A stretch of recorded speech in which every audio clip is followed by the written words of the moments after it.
நான் தான் சுபாஷினி. நானும் கவினும் ரொம்ப ட்ரூவாக லவ் பண்ணோம். கொஞ்சம் செட்டில் ஆக டைம் தேவைப்பட்டுச்சு. மே 30 அப்போ வந்துட்டு சுஜித்தும் கவினும் பேசிக்கிட்டாங்க. அப்போ அந்த டைமுக்குள்ள வந்துட்டு அப்பா கிட்ட சுஜித் சொல்லிட்டான்.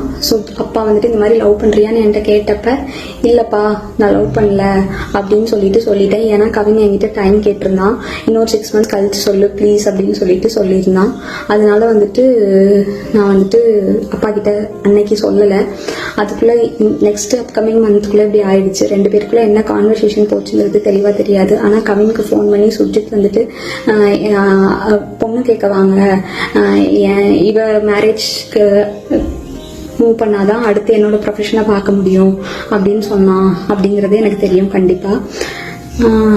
அதுக்கப்புறமா வந்து 27 என்ன நடந்துச்சு அப்படின்னா, அன்னைக்கு கவின் வராங்கிறது எனக்கு தெரியாது. நான் 28 ஈவினிங் தான் வர சொல்லியிருந்தேன்.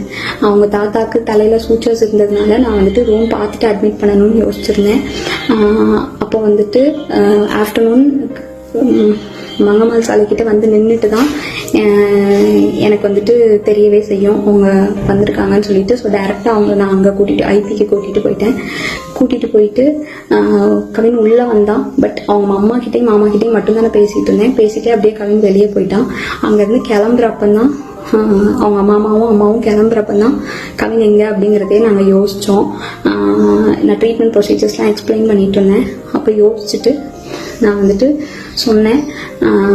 அவங்க அம்மா வந்துட்டு கால் பண்ணாங்க, அவனுக்கு எடுக்கல. நானும் கால் பண்ணி எடுக்கல. நீங்கள் வேணால் பசிக்குதுன்னு சொன்னாங்க அவங்க அம்மா, சாப்பிட போங்க நான் வேணால் வர சொல்கிறேன்னு சொல்லியிருந்தேன். அதுக்குள்ளே இப்படி ஆயிடுச்சு.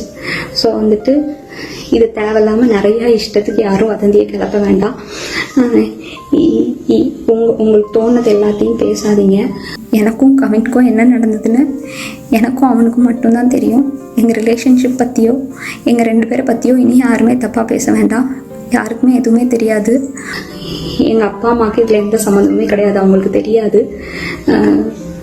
இதை இதோட விட்டுருங்க.